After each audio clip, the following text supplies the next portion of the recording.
গোটা বৈশাখ জ্যৈষ্ঠী জুড়েই আছেন রবি ঠাকুর। তো বুকের মধ্যে বাদ্যি বাজে তাক্কুড়া করে না করে। তো মাচান বেঁধে ফুল সাজিয়ে রবীন সদন চত্বরে সংস্কৃতি প্রেমিক মানুষ হয় বুঝি উন্মত্তরে।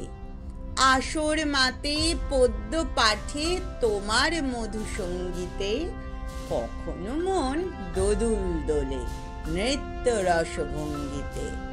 কাব্য করে নব্য কবি হেয়ালি দুর্বোধ্যতায়, তবুও দেখো পাঠক কুল আজও তোমার পদ্য চায়।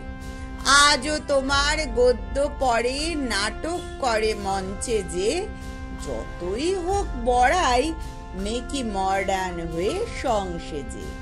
বারে বারেই ভাবো তাকেই, ঘুরে ফিরেই ও নাম নাও, কেননা তিনি সত্তা জুড়ে বিশ্বকবি প্রণাম নাও।